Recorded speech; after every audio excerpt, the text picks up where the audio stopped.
Here on set with me are the amazing, extraordinary producers. Right next to me is Steve Ominde at Steve Director on Twitter. And next to him is Teddyb at Teddyb Producer.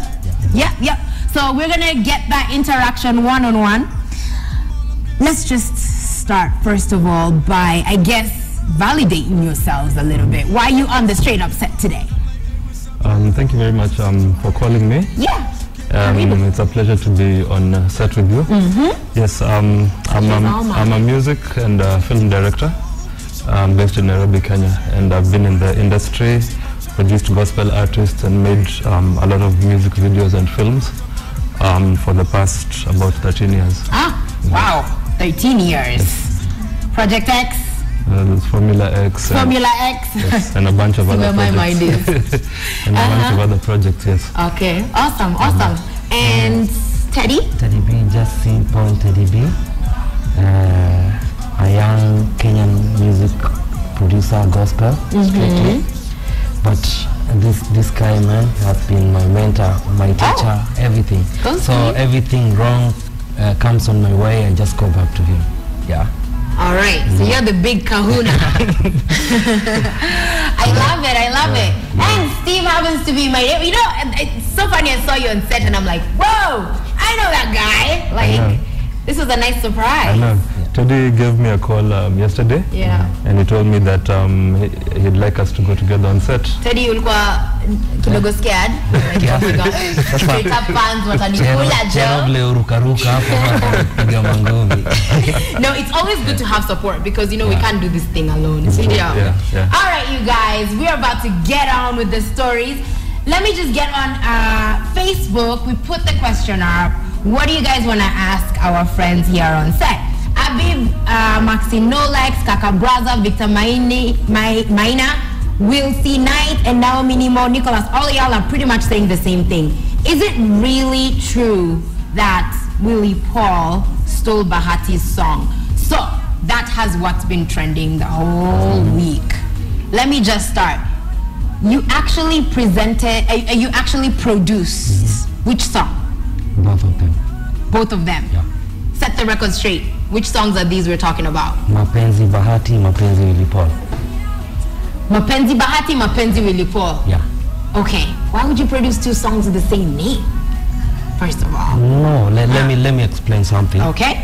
Let me give a good example like Chameleon and Diamond. Suppose Chameleon does a song with me called Tulia. Then Diamond does a song with me, the same title. Then the different beats, different rhythm, different messages. So what can you do? Okay. Yeah. So you're just the producer. You're just doing the work. Yeah. That's your client has come and said, "This is the song I want you to produce." Yeah. You can't go changing things up, pretty much. Okay. So basically, did anybody steal anybody's song? No. In fact, the songs doesn't match. The lyrics are different.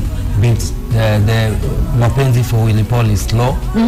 Somehow worship-like, but Mapenzi for Bahati somehow fast and danceable, you know. Strictly different messages. Okay. Yeah. All right. What I wish to add to that, it's quite common for songs to have similar titles, especially in gospel industry. You find that the theme is normally something to do with God or Jesus or something positive. And in many cases you will find songs like we were discussing with him a few days ago. Every producer who does gospel has at least produced a song called Sifa, right, or Napenda Yesu or something of the sort. Okay. So what happens many of the times is titles come late. They come even after the song is finished. You can actually write an entire song before knowing what you're going to call it. And at the time of releasing it, then you might decide, well, this is the best fitting title. Personally, I've produced a song called Hakuna for about 3 different artists over a period of about 7 or 8 years. Okay. That never quite clashed in terms of you did this song called Hakuna, I did this song called Hakuna later. But now the clash comes because they were both released at like the same time. No, they didn't. No, okay. So what's the drama? Tell us. I don't know. I think I can say maybe Bahati and Willy Paul have their own issues, maybe. other issues apart from other music. issues. So when they found out the music were alike or sharing the same title, they decided to. Bahati decided to attack Willy Paul on the same issue. Yeah. So it's more of a personal thing, not so much a production. Yeah. Okay. Because I saw the video online of Willy Paul. I think we have that clip. I did. Did you see that? I'm the one who uploaded it. Yeah. You uploaded the video, this video. Can you guys play that video? Willy Paul is like dancing and making fun of Bahati. Not that one. Oh, okay. The song. I was like, what? You uploaded the video? Okay. So you uploaded the song itself. But I requested Bahati to do the same with the other song for the public to compare and make judges.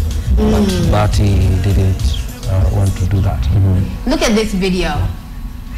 No, that's not mine. That's not yours. But you've seen it. Yeah. He's like pretty much making fun of. Yeah. So he's then looking for beef. Then the truth of the matter, just go to YouTube and see the date that video was posted. It was like a year or something, 1.5 years ago. Did you hear that, guys?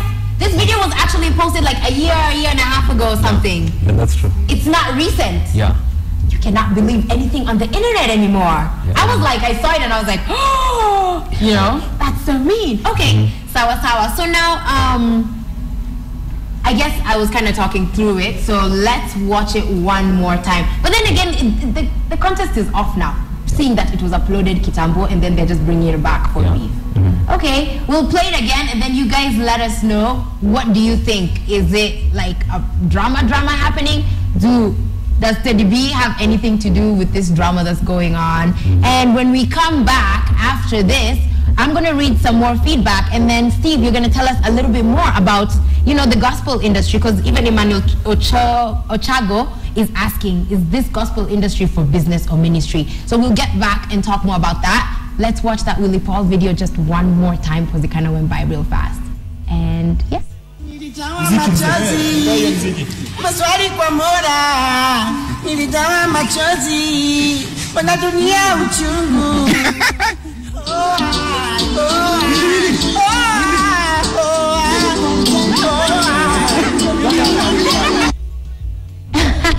Yes, there it goes. All right, so mtaniambia, I'm waiting to read some more. Let's get to it, Steve. Is this industry, the gospel industry, business or ministry?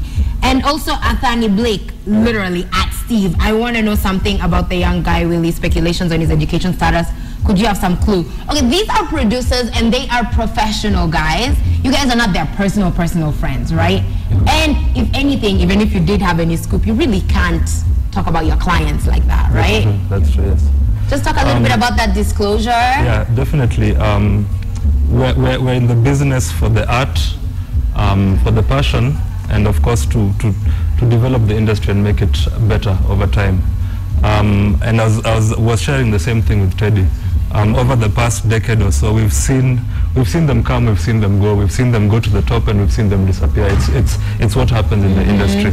And what we're talking about, which is in line with the question about is this a business or what ministry? I think the whole issue of business or ministry only comes about at the point when people's characters are in question. Okay, so when somebody is running a church or when somebody is doing their good gospel music well, we never question and ask, are they doing business or are they in ministry? It only comes up when the character of a certain individual or group of people is put under question. So Antonio says, Casanito says, why did they allow Willy Paul to produce a gospel secular song-ish? So is Willy Paul a gospel artist or is he a secular artist? Which specific song are you talking about? So he does mix. He does secular songs and he does gospel songs? Strictly gospel song. I think, according to how I advise Willy Paul, is to go for the young generation. No. Most of the people go to the club to listen to these banging beats, these certain repeating words, you know. So I usually advise him to do something which will appeal to the youth and to the young generation. Yeah, you know, most of the people like these things, you know, like dancing and stuff. All right. So catchy dance, ringtone kind of songs and everything. So for our fans who are watching, maybe there's someone out here who wants to produce a song and, you know, wants to get their hit out there. What can you tell them? What advice can you give them as producers? Okay. I can tell every artist out there, whether you're big or small, your work is safe. We don't disclose your work to any other artist. We keep this private and confidential. So in case you mix up your things like with the other artist, it will be between you and the artist. We don't care about that. Okay. But you're safe. We are ready to work for you, and you're welcome. Nice. Well, the only thing I can add is that the industry is open and it's growing and it's developing. It's a good time for anybody who feels like they are talented enough or have enough drive and passion to join. There is no criteria, there is no qualification, there is no form that you need to fill. Okay. If you feel you're good enough, then try yourself out as an artist and follow the guidelines, be wise. Don't end yourself up in the same problems that you've seen in the past. You know, there's always this complaint about, I got into the industry and this happened and that. If you already know, then try and be a bit wiser. So do your homework. Exactly. Carve a niche for yourself. Sound different, be yourself. Okay. Don't try to be like the previous person that hit. Try and be new. Try and come with something new to the industry. Awesome. All right. Well, that's that. I think we have set the record straight. We have answered your questions, and I have talked enough today. So I'm going to do y'all a favor, and I'm going to shut up and let Mr. T play them tunes.